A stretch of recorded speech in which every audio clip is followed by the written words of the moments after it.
ay maghanda ng ating puso sa pakikinig ng Word of God. Amen? Tayo po ay manalangin. All glory to God, our Most High. Father in heaven, we worship you. We glorify your name, Lord. Ikaw ang Diyos na kumikilos sa puso, sa buhay ng bawat isa sa amin, Panginoon. Walang iba kaming hinihiling kundi ang maparangalan ka at mapapurihan ka. Sambahin ka, Panginoon. Hallelujah. Maluwalhati ka po sa aming gawain, Panginoon. May the fruit of our lips, Lord, be acceptable in your sight, Lord. May our worship today as we hear your words come before your throne, Panginoon, as a sweet and smelling aroma, O God. Hayaan mo po, O Diyos, na ang salita mo na mapapakinggan namin sa umagang ito ay magbigay sa amin ng kalakasan, ng bagong buhay, pag-asa, Panginoon. And I pray that your Holy Spirit will fill every heart today, even now, O Panginoon. Maging sa online, Lord God, we pray everyone who will be listening to your word today will be blessed, will be healed, will be delivered, Lord God, will be set free in the power of your Holy Spirit. We welcome you, dear Holy Spirit. You're the most precious person in this room right now. And we worship you. We glorify you, Lord God. Hallelujah. Hallelujah. We love you, Lord. We love you, Jesus. We love your Spirit, Lord. In Jesus' name we pray. Amen and amen. Hallelujah. Praise God. Sa umaga pong ito, pag-uusapan po natin, supernatural is natural. Amen? Dala po ba niyo yung Bible, ang inyong notebook? Amen? Tayo po ay mag-aaral ng salita ng Diyos. Amen? Hallelujah. So, supernatural is natural. Sabihin mo nga sa katabi mo, lingunin mo yung nasa kanan mo o yung nasa kaliwa mo. Tapikin mo siya, sabihin mo, supernatural is natural. Okay, sino po naniniwala dito sa mga himala? Sa milagro ng Diyos? No? Yung katabi mo, milagro ng Diyos yan. Amen? O, yung mukha ng katabi mo, milagro ng Diyos yan. Hallelujah. Sabi po ng John chapter 14 in verse 12, most assuredly I say to you, he who believes in me, the works that I do, he will do also. Amen. So, this verse ay nagpapatunay po sa atin that supernatural is natural. Ang Panginoong Hesus po mismo ang nagsabi na yung kanyang mga ginagawa ay gagawin din po natin ng mga disciple niya. Kung tagasunod ka ng Panginoong Hesukristo, ito ay pangako ng Panginoon sa iyo at sa akin. Sabi niya, the works that I do, you will do also. Amen po ba? Sino yung mga sumusunod sa Panginoon? Sumusunod ka ba sa Panginoon? Tanungin mo nga yung katabi mo. Sumusunod ka ba sa Panginoong Hesus? Kasi kapag sumusunod kang totoo sa Panginoong Hesus, sabi niya, the works that I do, you will do also. Ibig sabihin lang pala, kung hindi mo ginagawa yung ginagawa ng Panginoong Hesukristo, hindi ka totoong tagasunod niya. Amen? Consumer ka lang. Alam niyo po, sa buhay ng Panginoong Hesus, nung siya'y naririto sa lupa, nag-minister pa siya dito sa lupa, marami siyang followers. Pero kukonti yung disciple. Ano yung followers? Sila yung mga sumusunod kay Jesus for the benefits. Ano yung mga benefits? Miracles, yung mga signs, wonders, yung himala ng pagkain. Naintindihan po ninyo? But when it came to a point na kailangan na nilang sumunod hanggang kamatayan, marami na yung nagkulasan. Naunawaan po ninyo? So, kukunti lang talaga yung mga totoong nag-disciple ni Lord. Ang totoong disciple ni Lord, nagpatuloy na gawin yung ginagawa ni Lord. Naunawaan po ninyo? For example, nung kinausap po ng Panginoong Hesus, yung mga disciple niya, before He ascended to heaven, there were 500 disciples. Pero nung nagsabi si Lord na mag-antay kayo sa Jerusalem hanggang kayo ay mapuspos ng kapangyarihan mula sa kaitaasan, ilan lang yung natira para mag-pray? 120. Pag binasa nyo po sa Acts chapter 1. 500 yung nakakita or naka-witness ng kanyang resurrection and ascension. Pero 120 lang yung sumunod sa pinapagawa ni Jesus na mag-antay kayo sa Jerusalem. Tanungin mo yung katabi mo, disciple ka ba? Disciple ka ba o follower ka lang? Gusto mo lang yung feeling na sumusunod kay Jesus. Pero when it comes to a point na kailangan mo ng you deny yourself. You should deny yourself. Take up your cross and follow me, says the Lord. Wala na. Ano ka na? Kumakalas ka na. May mahirap na yan. Di ba? Yung kailangan mo nang i-deny yung gusto mo sa gusto ni Lord, nawawala ka na. Naunawaan po ninyo? Okay. Ang sabi po ng Panginoong Hesus, the works, hindi lang yung works niya, but the greater works than this, He will do. Amen po ba? Diba? Ine-empower tayo ng Panginoong Hesus that sabi niya, hindi lang yung works na ginagawa ko, but greater works. Sabi mo sa katabi mo, greater works. Ayan. Okay, next slide. Sabi diyan, disciples of Jesus Christ are expected to live naturally in supernatural. Kung disciple ka ng Panginoon, expected po ng Panginoon that you are living in your natural habitat. Ano ang natural habitat ng disipulo ng Panginoon? Supernatural. You and I are expected to live and to walk in the supernatural. Kailangan nawi-witness mo sa buhay mo yung supernatural.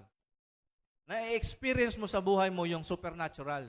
Nami-minister mo sa ibang tao yung supernatural. Naunawaan po natin?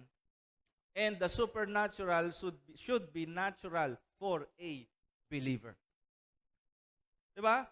The works that I do, He will do also. Sabi ng Panginoon, He who believes in me. Hindi naman sinabi na yung nagpunta sa seminaryo, yung pumasok sa Bible school, yung nagpapastor, hindi. Napakasimple lang nung qualification para lumakad ka sa supernatural. You believe in Jesus. O ba? Kung sumasampalataya ka sa Panginoong Hesus, dapat you are walking in the supernatural. Kamusta yung devotion mo? Kamusta yung prayer mo? Paano ka lalakad sa supernatural kung hindi ka nagpe-pray? Kung hindi ka nagde-devotion? Amen. Halimbawa, no? Okay. Supernatural is the natural habitat of the disciples of Jesus Christ. Amen po ba? Basahin niyo yung Book of Acts. Sa Book of Acts, lahat doon ng mga pangyayari, it was supernatural. Peter, Cornelius meeting each other was a work of supernatural. Naintindihan po natin? Lahat yon supernatural. Lahat ng mabasa nyo sa Book of Acts, it's all supernatural. Sa isang pangangaral ni Pedro, 3,000 nakinig, 3,000 ang naligtas. It's supernatural. Merong isang lalaking lampa na nandoon sa gate ng templo, nang lilimos. Ang sabi niya kay Pedro at kay Juan, pahingi ng kahit konting barya. Ang sabi ni Pedro at Juan sa kanya, silver and gold I do not have, but what I do have, I give you. Ano bang meron sila? Relasyon sa Panginoong Hesus. Ang sabi ni Pedro at Juan doon sa lampa, sabi niya, in the name of Jesus. In the name of Jesus, rise up and walk. Kasi may relasyon sa Panginoong Hesus. Kaya, tapang niyang sabihin doon sa lalaking lampa, tumayo ka at lumakad. Yung iba sa atin, paano ko makakahod sa mga utang ko? Paano ko malalagpasan yung mga pagsubok sa buhay ko? Si Pedro nga, di ba? Dahil sa kanyang relasyon sa Panginoong Hesus, sabi niya doon sa lalaki, tumayo ka at lumakad. Amen? Dapat ganun tayo. Okay. Number 1 point of this discussion or topic. Bakit? Kasi may tanong ako Nung ginagawa ko po itong mensahe na to, at nung pinagpe-pray ko po last Monday, kasi binigay niya na sa akin to last Monday, pinagpe-pray ko kay Lord about supernatural. Hindi po kasi lahat ng Kristiyano ay lumalakad sa supernatural. And my question is this. Okay? I present you this question. Bakit maraming Kristiyano? Why do most Christians miss and not recognize the supernatural? Bakit po kaya? Tatanong nyo na ba yan sa sarili po ninyo? Bakit maraming Kristiyano ay hindi aware sa supernatural? Hindi lumalakad sa supernatural? They miss the opportunity to witness the supernatural. Why? Tatanong nyo na ba yan? Bakit si laging may miracle sa buhay? Bakit si brother ganito, na-bless na naman ni Lord, may favor na naman ni Lord? Bakit ganon? Bakit ako hindi ko ma-experience yung supernatural sa buhay ko? Bakit kaya? Sinong may problema? Si Lord o ikaw? Sino may problema? Sagutin niyo ako. Si Lord o ikaw? God is always on the move. Amen? Ang sabi ni Jesus, my Father is always working. Amen? Araw-araw kumikilos si Lord, pero most of us are missing to see the supernatural at work in our lives. Bakit? That's my question. Diba? Bakit si sister, dami-daming mga problema sa buhay, nakangiti ako. May pera naman ako, pero nakabusangot ako. Amen? Number 1, or letter A, isa sa mga reason kung bakit nami-miss ng mga Kristiyano ang supernatural kasi they are trapped sa pagrereklamo. Yan yung devotion namin kanina. Gratefulness. Marami pong mga Kristiyano, kaya nami-miss nila yung opportunity to see, to witness, to experience the supernatural kasi they are complainers. They complain in every thing. Maliit na bagay, nagre-reklamo. Di ba? Di ba? Marami pong mga Kristiyano, nakakalungkot, no? Maraming Kristiyano hanggang ngayon mareklamo. Nasa totoo lang, kapag inalis natin yung pagiging reklamador natin, magbabago yung buhay natin. Amen? Sabi mo sa katabi mo, magbago na tayo. Sabi mo sa katabi mo, magbago na tayo. One of the primary reasons, di ba? Primary reasons Christians fall or fail to see the supernatural is the habit. Sabi niyo po, habit. Nagkaroon na ng pattern sa buhay mo, yung pagrereklamo. Ano ba sa ibang word yung pagrereklamo? Iba pang word yan eh. Whining, murmuring, di ba? Tantrums. Amen?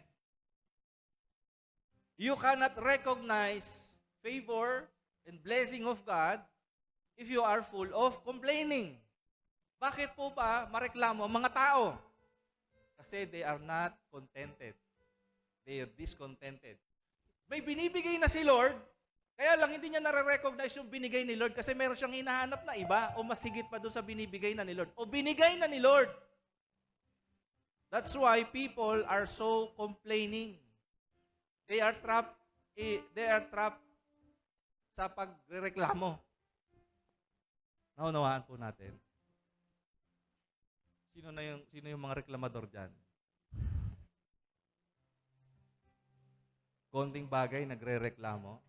Tingnan niyo po in scriptures, when you read the scriptures, the Israelites in the wilderness often, madalas silang nagreklamo tungkol sa kanilang sitwasyon. Nalimutan nila, they forget the miracles they had witnessed in Egypt and even in the wilderness. Hindi nila napapansin, hindi naluluma yung kanilang mga sandalyas. Hindi naluluma yung kanilang mga damit. Naka-receive ka ng, di ba? Halimbawa, si Dave, si Dayan, naka-receive ng 5,000. Ano ba yan? Tagal-tagal. Ay, hindi ba? Si Jello. Si Jello, naka-receive ka ng 5,000 kahapon. Kailan yon? Biyernes? Ba? Biyernes? Biyernes. Di ba? Mag-tights ka, ha? Tamo?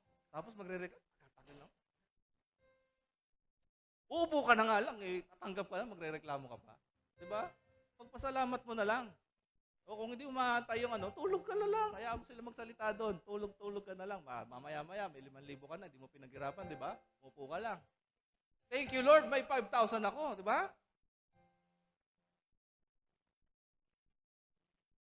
O, may bigas pa, di ba? Magpasalamat ka na, may bigas. Kasi sabi ng Bible, many are called, but few are chosen. Di ba? Lahat tayo, bakore nyo, hindi naman lahat nakareceive ng 5,000 eh. Diba? Many are called, but few are chosen. Thank you, Lord, I am chosen. Diba?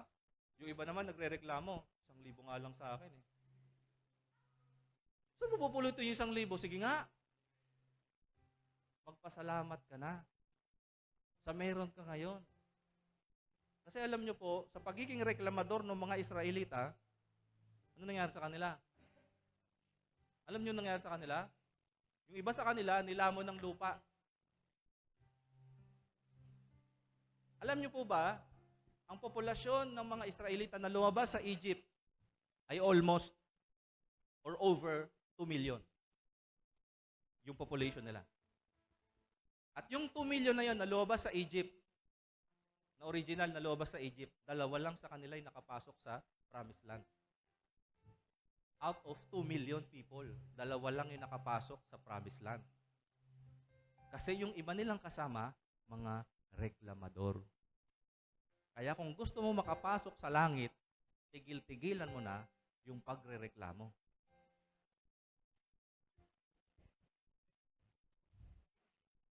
Number 2, carnal living.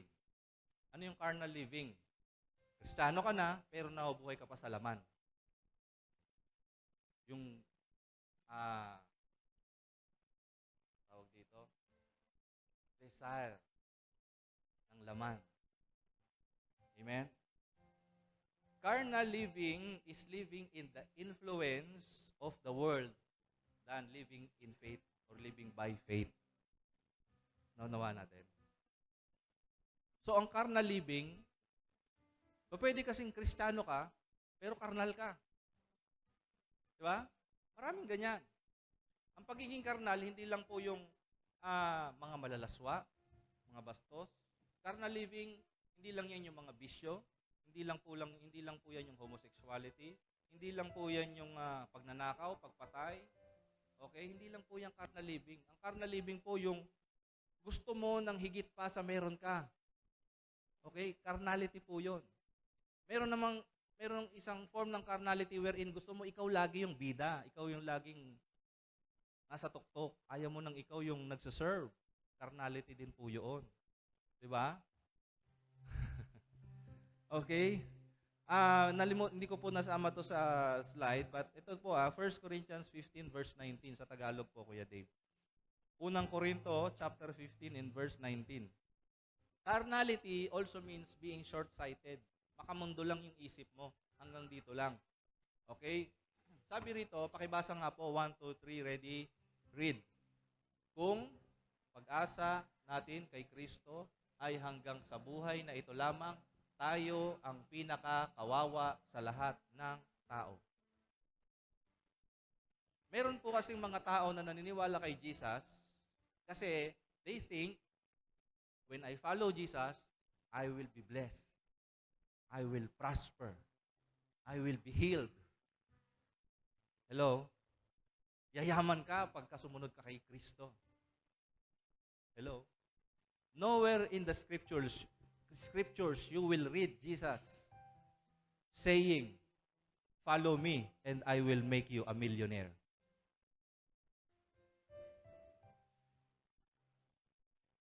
Who wants to be a millionaire? Ang gusto po ni Jesus, ang tingnan mo yung eternal, wag yung temporary. Aanhin mo na makamit mo lahat ng kayamanan sa mundo, masira naman yung kaluluwa mo sa impyerno. Di ba? Aanhin mo ang kasikatan. Aanhin mo ang kayamanan. Aanhin mo maraming jowa. Pumapahamak naman ang kaluluwa mo sa impyerno. Di ba? So, carnal living, short-sighted. Ano pa po? 1 Corinthians chapter 3, verse 1 hanggang verse 3. Ito po ay sign din ng carnality. Sabi niya, I, brethren, could not speak to you as to spiritual people, but as to carnal, as to babes in Christ. Kausap niya po yung mga taga-Korinto, nagpo-flow yung mga gifts sa kanila. Pero sabi niya, hindi ko kayo makausap na spiritual. Kinakausap ko kayo na para kayong mga karnal, mga baby pa. Bakit? Sabi niya, I fed you with milk and not with solid food for until now. Sabi mo nga sa katabi mo, hanggang ngayon. Hanggang ngayon. Hanggang ngayon, hindi mo pa rin makuha. Hindi mo pa rin makuha, hindi mo pa rin ma-absorb yung mga tinuturo sa'yo. Sabi diyan, verse 3, for you are still carnal. Amen? For where there are envy, strife, and divisions among you, are you not carnal and behaving like mere men? Sa Tagalog, kapag mayroong mga pagtatalo-talo, may mga inggitan, may mga pagkabahabahagi, may grupo-grupo.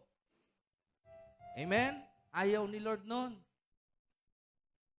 Alam niyo po, di ba, yung mga bata pag nag-aaway-away, kampi ka sa akin o sa kanya? Kanino ka? Kanino ka? Sa akin o sa kanya? Pag doon ka, di kita bate. Di ba? Gumagawa ng sariling grupo. Nasa loob ng isang simbahan, gumagawa ng sarili niyang grupo. Di ba? Okay? So, carnality. When you are living in a carnal way of life, you could not receive, supernatural works of God. Hindi mo mawi-witness ang supernatural works of God. Letter C. Bakit nga ba marami nakakamiss ng supernatural? Doubt, fear, and familiarity. Pinagsama-sama ko na kasi marami yan eh. So, pagdududa, pag-aalinlangan, takot, at familiarity. Ano ba yung familiarity? Masyado ka nang sanay. Na hindi ka na aware dahil sanay ka na sa mga nangyayari or dahil sanay ka na doon sa tao, hindi mo na naipapakita yung respetong kailangan ng Lord o yung gusto ni Lord. When we doubt God's ability to intervene supernaturally, we limit what He do or what He can do in our lives. Amen? Kapag nag-aalinlangan po tayo sa kakayanan ng Diyos, na kumilos sa buhay mo, nag-aalinlangan ka sa Diyos eh. Diba? Kaya hindi ka nagtitiwala sa Diyos, hindi ka magpe-pray, hindi ka magbabasa ng Bible, hindi mo hihingin sa Lord kung ano yung kalooban niya kasi may sarili kang diskarte, you are doubting God. So you will miss the supernatural. O kaya naman, na-experience mo na yung supernatural, naging familiar ka na. Sasabihin mo, kahit di na ako mag-pray ng mahaba, kahit 5 minutes na lang ako mag-pray, kahit na 1 chapter a day na lang basahin kong verse, okay na yun, kumikilos naman si Lord eh. Diba? Sobrang familiar na. Now, ang sabi po dito ng Matthew chapter 13, verse 54 and verse 58, si Jesus, sabi diyan, when He had come to His own country, mga kababayan niya at mga kamag-anak niya, sabi diyan, He taught them in their synagogue, so that they were astonished and said, where did this man get this wisdom and this mighty works? So on and so forth. Pag binasa niyo po yung 55, 56, 57, may mga tao nagsabi, di ba si Jesus yan, na taga Nazareth? Anak yan ni Joseph na karpintero ah. Bakit nangangaral yan? Familiarity. When you begin to be familiar, nasanay ka na sa pakikinig ng Word of God, parang minsan, pagkatagal, parang sa'yo, wala na siyang dating. It's just a common thing na naririnig mo na lang every Sunday or every time na mayroong nangangaral sa harapan. Parang nasanay ka na lang na mayroong nangangaral pero hindi na talaga siya tumatama sa'yo. Hindi na siya buhay sa'yo kasi familiar ka na eh. Halimbawa, kayo, may mga kamag-anak ako dito. Okay? May mga kaibigan ako dito. Minsan, iisipin ninyo, ano lang to eh. Alam niyo pa yung palayaw ko. Ito si Tetet, ano lang to eh. Palabiro lang naman, wala namang sinabi yan eh. Okay? Nagiging familiar na tayo, masyado. That's why, minsan, nawawala na yung respeto. Tama po ba? Okay? Halimbawa, kami dalawa sa relasyon namin mag-asawa. Minsan, nagiging familiar na lang ako na andiyan dyan naman sa tabi ko, kahit anong gawin ko kabalustugan, hindi niya ako iiwan, kasal na kami. Napansin po ninyo? Hindi ko naalagaan yan, kasal naman kami. Hindi ko nasasabihin na maganda yan araw-araw, kasal naman kami. Yung familiarity, naunawaan po ninyo? Kasi nasanay na ako sa maganda niyang muka, yung mata niya, parang sanay ka na, hindi mo na kailangang sabihin, alam niya na yun eh. Mali yun. Hindi mo maranasan yung supernatural sa relationship mo, sa ministry mo. Kung familiar ka na lang sa lahat ng bagay, hindi mo na-appreciate yung mga tao sa paligid mo. Amen. Kaya kailangan i-appreciate mo din yung mga tao sa paligid mo. I-appreciate mo yung ginagawa ni Lord sa buhay mo. Amen. Tingnan nyo. Examples. Sorry. Now, he did not do, sa verse 58, he did not do many mighty works there because of their unbelief. Ba't sila merong unbelief? Meron silang familiarity. Diba? Yung iba, lalong-lalo na mga Pharisee, tingnan nyo. Mamaya, mababanggit naman natin yan. Okay, number 2. There are examples in the Old and New Testament about people who missed the supernatural. Okay, isa po dyan yung 10 spies. Hindi ko na siya babasahin, but you can jot down Numbers 13 and hanggang chapter 14, yung mga 12 spies sila actually. Okay? So, sinend out sila ni Moses para spy yung land of Canaan, where it is the promised land. Si Caleb at si Joshua, among the 12, nung nakita nila yung promised land, sabi niya, wow, napakayamang lupa. Okay, yun yung nakita nila. Pero yung 10, ang nakita nila, yung mga higante sa lugar. Naku, para kaming mga lamok dito, hindi natin kaya to. Nabasa nyo ba yun? Para kaming mga lamok dito, para kaming mga tipaklong, tatapakan lang nila kami pagka nagtangka kami na pumasok doon. Pero sila Caleb at si Joshua, naku, kayang-kaya ni Lord. Kayang-kaya ni Lord. Ay, wala. Kayang-kaya ni Lord. Diba? Kaya ni Lord. Sila, they focused on the giants and their ability to conquer the land. But Joshua and Caleb focus on what God can do. Amen? And not on their ability. They focus on God's ability. Amen? Tanungin mo nga yung katabi mo, saan ka nakafocus?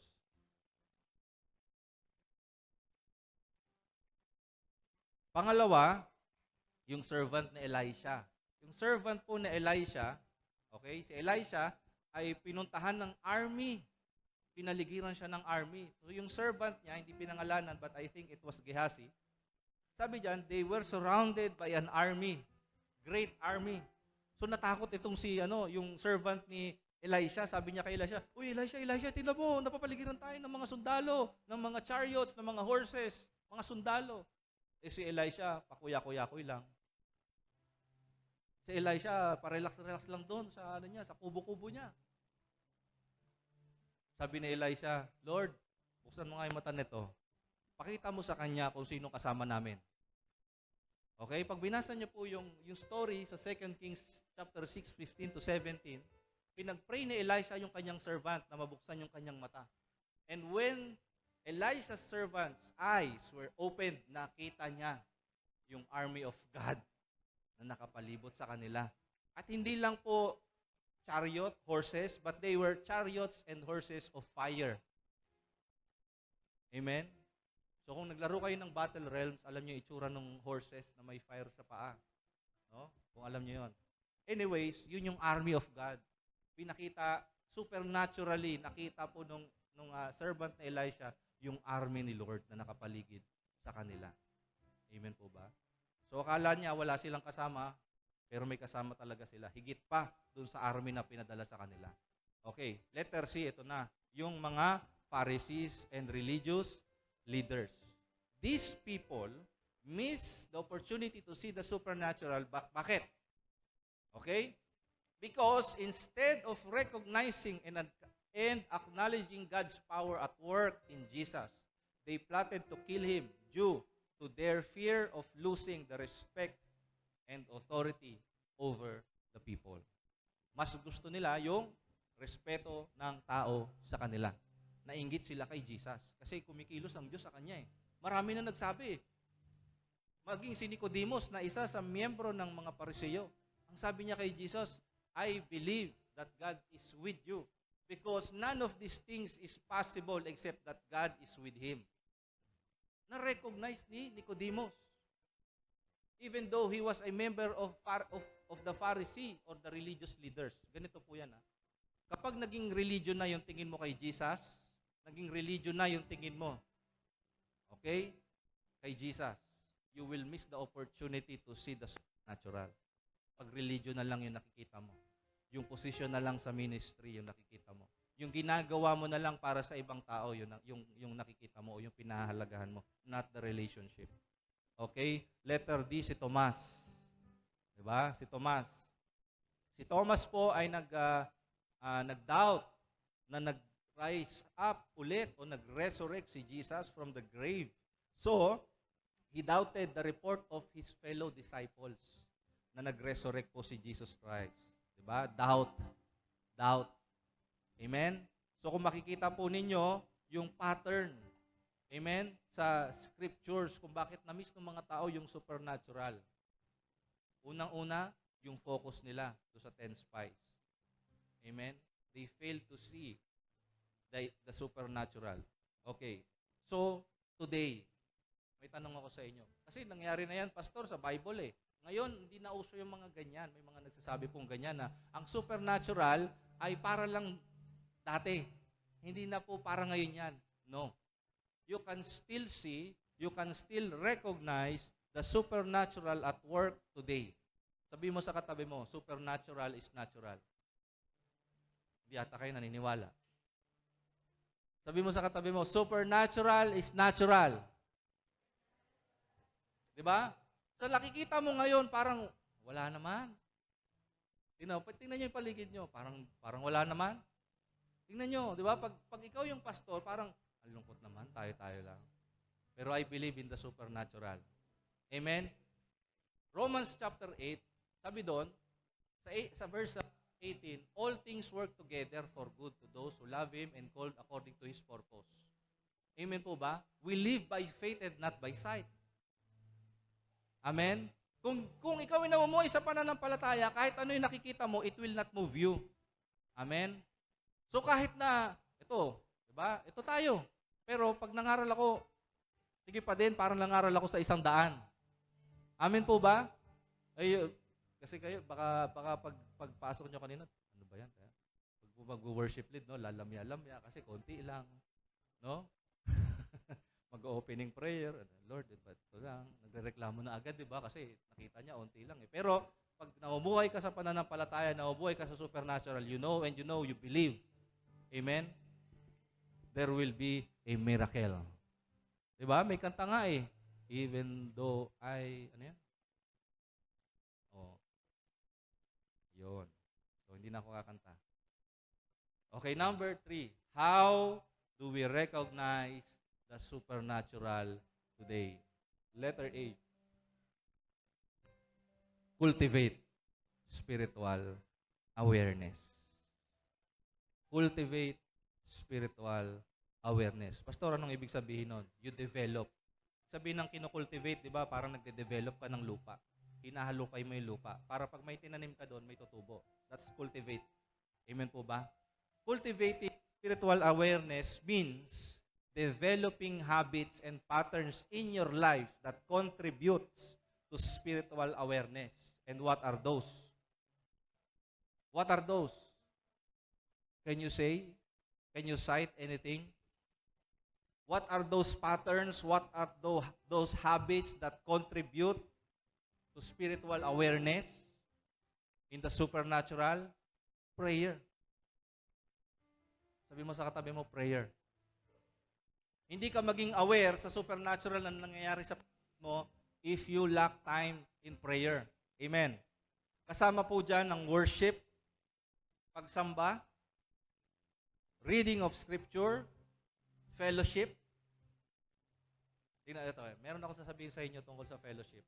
Akala po kasi natin, when it comes to fellowship, yung Sunday lang. Ako po ay estudyante ng experience sa buhay ko. Ako po kasi ay isang tao na I can live na nasa isang sulok lang. Kahit di mo ako kausapin, okay lang sa akin. So hindi ako nasanay sa fellowship per se. But I try my best to fellowship. Okay? So, my weakness is this. Kung mapapansin po ninyo, when we are gathering outside the church, minsan tahimik lang ako, wala akong imik. Wala eme-eme. Di ba? Kilala niyo ako eh. Pero minsan madaldal naman ako sa church. So, tinuturuan ako ni Lord sa pamamagitan ng asawa ko. Sabi niya sa akin, kung gusto mo na totoong fellowship, kung gusto mo makinig sa iyo yung mga tao habang nangangaral ka pag Sunday, pag time ng fellowship, maging present ka sa fellowship. Kumbaga, ano ba tawag doon? Maging present ka. Kasi nandoon ka na eh. Parang ganon. Kasi pag mapapansin niyo ako, di ba? Pagka ganon, may bilog tayo, may gathering tayo, minsan nasa isang sulok lang. Kaya, magsi-cellphone lang ako. Di ba? So, that's my weakness. But, I am trying my best. I am trying to be present with you all. Diba? Minsan, kakausapin kayo, kamusta yung ganito, kamusta yung ganyan. So, tinatry ko talaga. Okay? Nung una, hirap na hirap ako kay Kuya, nung life group namin. Kasi hindi masalita si Kuya eh. Siyempre, paano ko siya kakausapin kung yes or no lang yung sagot niya, di ba? Pero ngayon, mas madaldal na sa akin. Glory to God. Amen po ba? Mahirap sa akin yung ganun, pero I need to do that. Because I need to be first to show. I need to be first to show what it means to have fellowship. Amen po ba? Kung ayaw kong magtampo, kasi, di ba, halimbawa, nagka-fellowship, tapos magsasalita ako, hindi kayo makikinig. Di ba nakakatampo yun sa part ko? O, di ba? Kaya, ang dapat ko palang gawin, pag nag-fellowship tayo, pag nagsasalita kayo, makikinig din ako. Di ba? Pag nag-joke kayo, tatawa din ako kahit hindi nakakatawa. Hindi, joke lang yun. Nakakatawa naman yung mga joke nyo. Huwag lang pilit. Di ba? Pag nandoon ka na sa lugar ng fellowship, makipag-fellowship ka talaga, huwag kang gumawa ng sarili mong mundo. Amen? Huwag kang mag-cellphone doon sa sulok. Ahem. Di ba? Amen? Ibigay mo yung sarili mo. Ang sabi dyan, give yourself entirely to them. Nandoon ka na lang, ibigay mo na yung buo mo. Di ba? Kaya mo namimiss yung joy sa fellowship kasi gumagawa ka ng sarili mong mundo eh.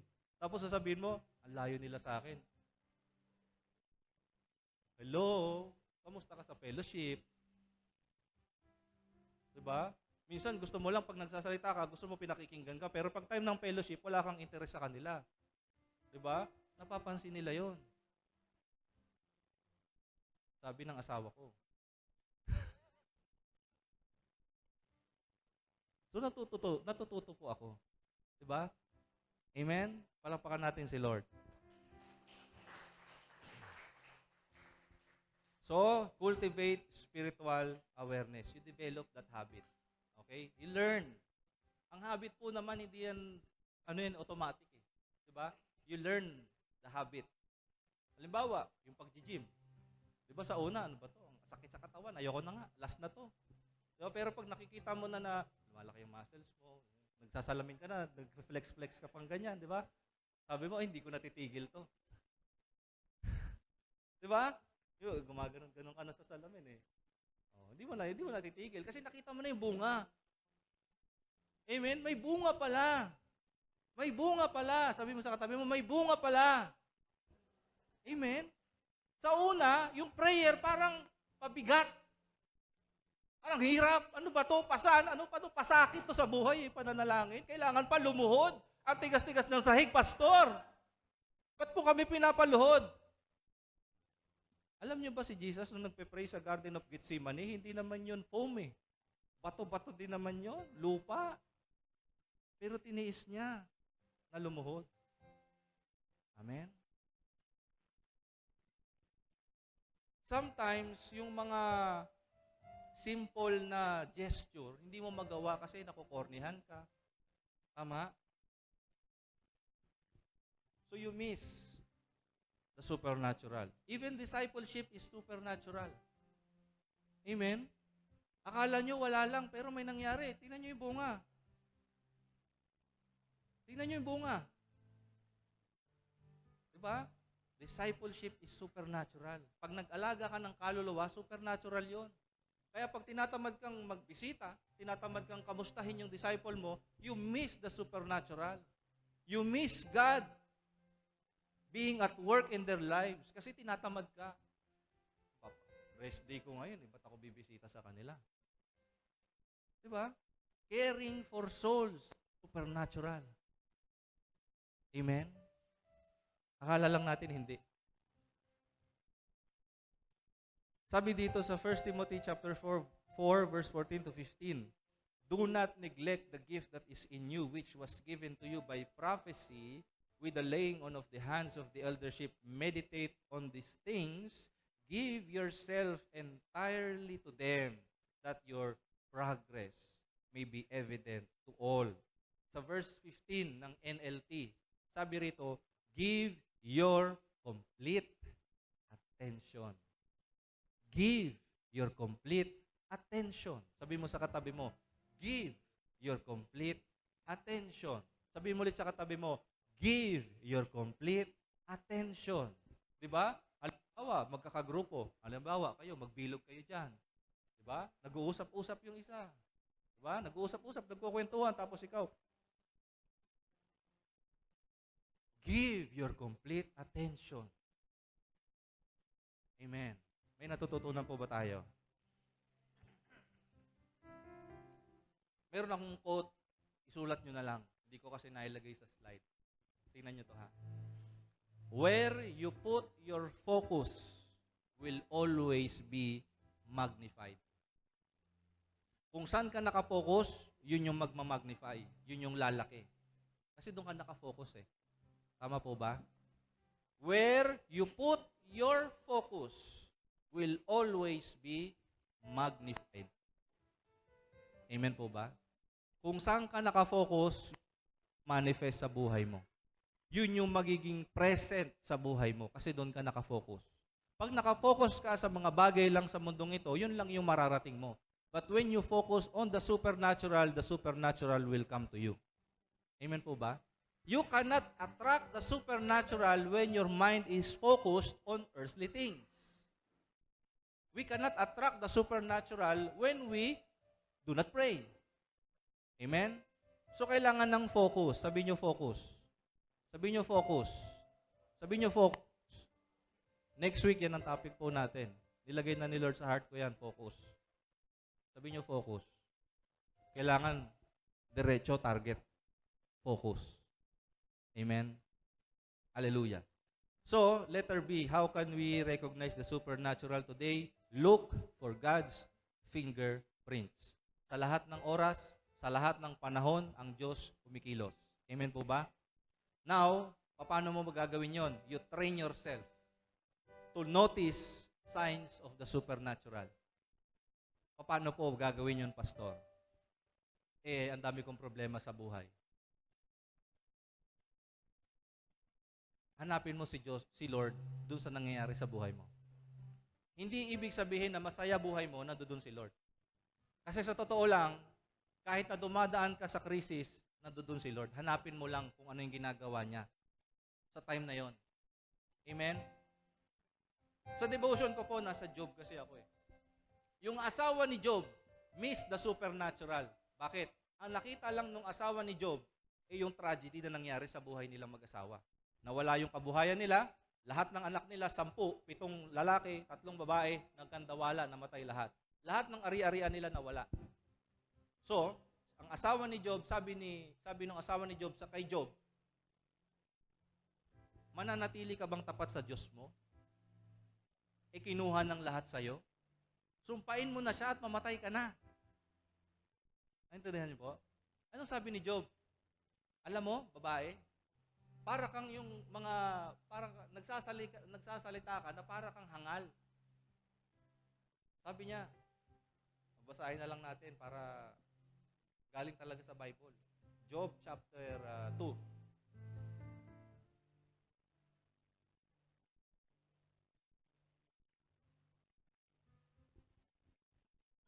Verse 10. Job chapter 2 verse 10, but he said to her, you speak as one of the foolish women speaks. Shall we indeed accept good from God? And shall we not accept adversity? Ang tatanggapin mo lang ba na sign ng supernatural, yung may maganda nangyayari sa buhay mo? Pag pinagpapala ka na, yun lang ba? Yung katunayan, nakasama mo si Lord? Pagka mayaman ka? Kung yun ang sign na pinagpapala ka ni Lord, edi sana lahat ng mga mayayaman, banal ang pamumuhay. Amen? Yung mabubuting bagay lang ba yung tatanggapin natin mula sa Diyos at hindi yung mga adversity, yung mga trials and testing sa buhay? Kailangan po, sabi ng 1 Thessalonians chapter 5 in verse 18, in everything give thanks. For this is the will of God for you in Christ Jesus. Sa lahat ng bagay, magpasalamat ka. In goodness, in happiness, in adversity, and in trials. Kaya nga sa kasal, di ba? For better or for worse. In sickness and in health. Amen? Hindi mo hihiwalay yung asawa mo pag inaway ka niya o nag-away kayo. Amen? Pag yung nakaratay na sa sasakit, di ba, nilalagnat siya, bahala ka dyan sa buhay mo, uminom ka ng gamot, mag-isa mo. Hindi ganun, di ba? Ang relasyon natin sa Diyos, hindi lang yung pagmaayos. Amen? Saka mo lang marirecognize yung supernatural pag may na-witness ka na supernatural. No. Even dun sa trials, even dun sa testings, nakikita mo may supernatural na may ginagawa sa iyo si Lord. Amen po ba? Kahit nakatira ka sa barong-barong, praise the Lord! Amen? Hallelujah. Alam niyo po, ang supernatural does not always mean extravagant. Diba? Yung bongga, pag sinabing supernatural, bongga, hindi po. Hallelujah. Alam niyo po, yung simpleng pagpikit mo pa lang sa prayer, you are entering already a supernatural state. Kasi not everyone, not every people has the audacity to call upon the Creator of the universe. Hindi po lahat ng tao merong boldness na kumausap sa mga. Only His children are. Amen po ba? Our God is a God of supernatural. And His children are also supernatural. You can tap into the supernatural agad-agad. Pagpikit mo pa lang sa prayer, nasa supernatural ka na. Nai-experience mo na yung supernatural. Amen po ba? Hindi mo kailangang antayin na nagkaganon ka na, Lord.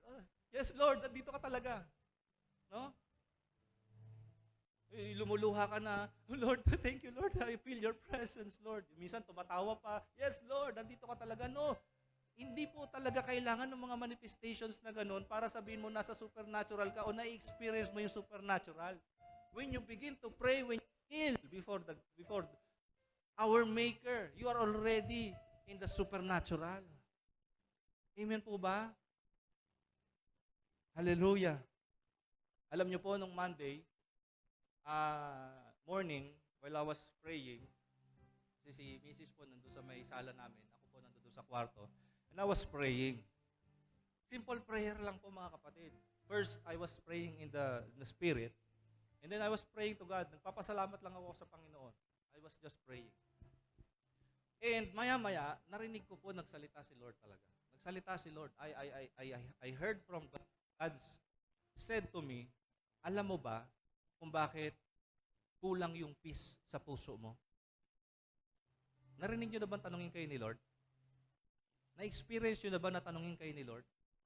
About sa nararamdaman mo o nararanasan mo? That's what happens when you pray. You hear the Lord. He cares for you. That's why tinanong niya ako. Alam mo ba kung bakit kulang yung nararanasan o nararamdaman mong peace sa heart mo ngayon? Tinanong niya ako. Sabi ko, ba't alam na alam na ito? Alam na Lord talaga eh. Alam niyo, sabi niya sa akin, because you are not content with me. You are not content with me, sabi niya sa akin. Inisip ko maigi. Lord, hindi pa ba ako kontento sa'yo? Yes.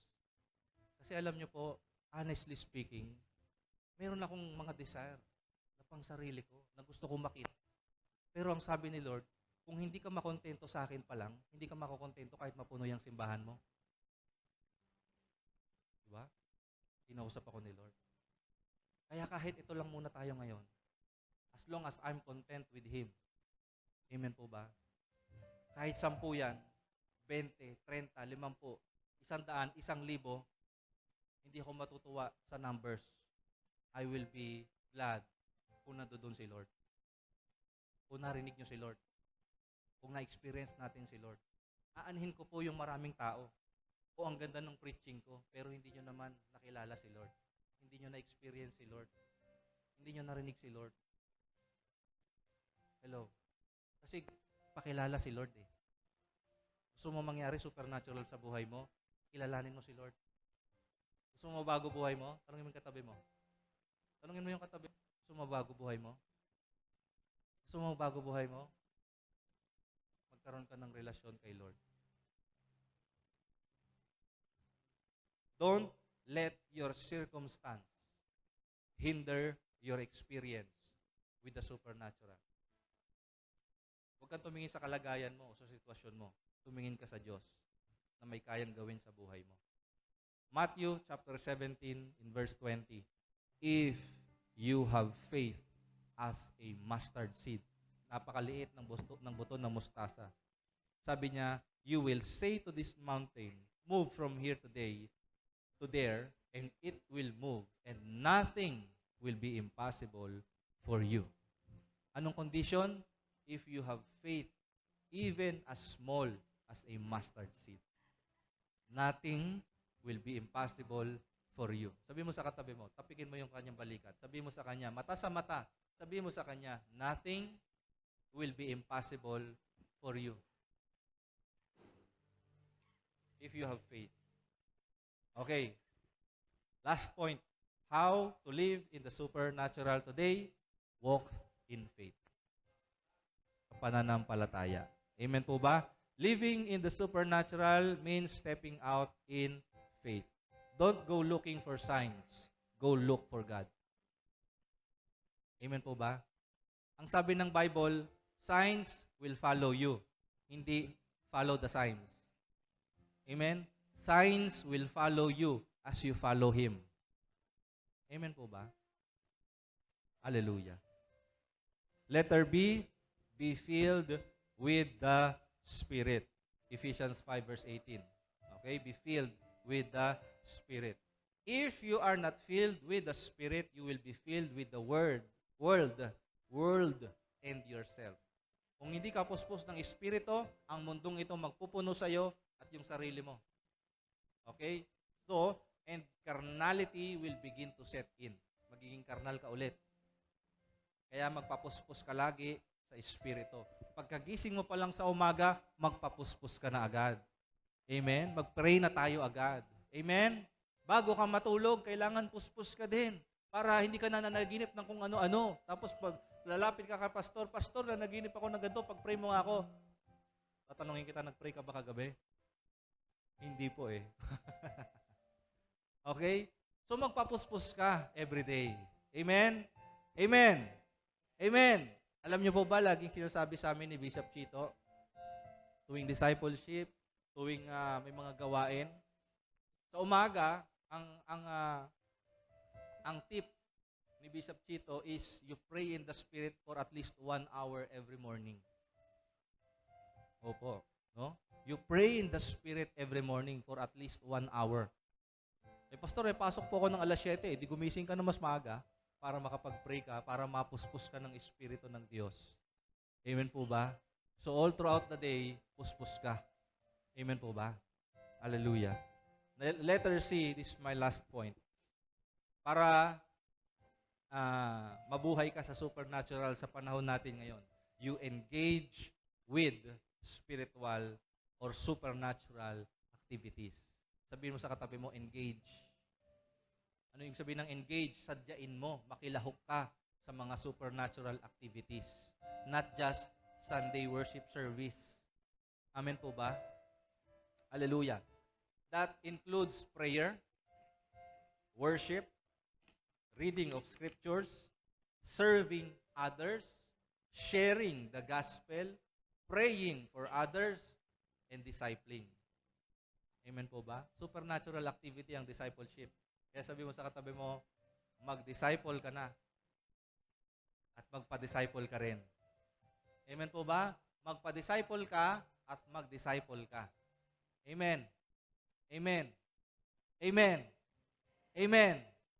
Magpa-disciple at mag-disciple. Amen po ba? Hallelujah. Alam niyo po, ang tema natin for our coming 3rd year anniversary is fruitfulness. Okay? Because ang vision po natin that after 3 years of planting this church, we will see the fruit, amen, of this ministry. Amen po ba? At hindi po mangyayari na makita natin yung bunga kung ngayon pa lang wala tayong gagawin. Naunawaan po natin? So kailangan lahat tayo may gagawin ngayon. Amen? Lahat tayo. Sabi mo sa katabi mo, lahat tayo. Lahat tayo magpe-pray. Lahat tayo magbabasa ng Bible. Lahat tayo mag-worship. Amen. Okay? Lahat tayo magsaserve. Lahat tayo magpapadisciple. Konti na lang, di ba? Lahat tayo magpapadisciple. Lahat tayo magdi-disciple. Mag-aalaga ng kaluluwa. Amen? Pwede ba tayong tumayo? Kung gusto po ninyo makita yung supernatural po sa buhay ninyo, you engage with supernatural activities. In my conclusion, supernatural is not an event. It's a lifestyle. Amen. Supernatural is a lifestyle. So imagine niyo po yung sarili niyo that you are engaging with supernatural activities from Monday to Sunday, week on and week off, day after day. Amen? Araw-araw nagpe-pray ka, nagbabasa ka ng Bible, nag-worship ka, and kumakausap ka ng mga tao, nag-share ka ng gospel sa mga tao. Do you think hindi mo ma-experience yung supernatural? Do you think na hindi mapupuno ang simbahan? Hello? Are you with me on this? Are you with me on this? Diba? Kailangan po lahat tayo are walking in the supernatural. Amen? And I am encouraging, okay? I am encouraging everyone na lahat po ng natututunan niyo dito sa church, you begin to apply in your life. No? As I apply it on my own life also. Amen po ba? Hindi ko po ini-impose sa inyo na mag-pray. It is actually, it is a privilege to pray. Hindi po kabigatan na manalangin. Hindi kabigatan na umattend ng prayer meeting. Actually, it's a delight. Amen po ba? It's not a burden. Don't see it as a burden. O parang, ano lang to, parang kakain lang ng oras ko to eh. No. When you begin to put importance sa mga gawain ng Panginoon, you will see the impossible begin to be possible. Amen? Posible pala. Posible pala. Amen? I remember I remember a quote from, nalimutan ko yung pangalan ng preacher. He was a preacher in the 80s and 90s. Sabi niya, if you pay the price, I will use you. I will use you. Sino pong gusto magamit ng Lord? Mayroon pong condition. You need to pay the price. You need to sacrifice. Amen po ba? Ano po yung sacrifice? Our life. Amen. Amen. Alam niyo po ba, si Abraham na witness niya yung supernatural sa buhay niya because he was willing to sacrifice Isaac. He was willing to sacrifice the one who made his heart leap for joy. But he was still willing to sacrifice that one thing to obey God. Amen? That is why, yung promise sa kanya ni Lord, na yung descendants mo will be more numerous than the stars in heaven, sands on the seashore. Bakit nag-manifest sa buhay niya yon? Because he was willing to obey God. He was willing to sacrifice. And I'm asking you today, what are you willing to sacrifice? Time? Talent? What are you willing to sacrifice? Kung gusto po ninyo na mag-manifest ang supernatural sa buhay niyo, you have some things. Doon sa komportable, doon sa conveniente, you need to sacrifice. Amen po ba? Yeah, pastor, nagsiserve naman ako. Yes, nagsiserve ka. Pero doon lang sa convenient place lang. Doon sa lugar lang na komportable ka mag-serve. How about if God asks you more than that? What you are offering now, He is asking for more. If you want to really see the supernatural, you need to offer. Ano po yung kailangan mong i-offer? Let's close our eyes. Hallelujah. Shirya basa kataya kande. Hallelujah. Sige po, let us pray, every one of us. Let's pray in the Spirit right now. Let God reveal to you your heart, as God has revealed my heart to me. Sige po, just pray right now. Shikiyarabasa takarabakandi kataya. Lord, i-reveal mo sa bawat isa sa amin, Lord God. I-reveal mo sa aming Panginoon. Mangusap ka sa amin, Lord. What is that we are missing, Lord God? What is that thing that I should offer, that I should live, so that I may experience your supernatural work in my life, Lord? Reveal that to my heart right now. In the name of Jesus. Hallelujah.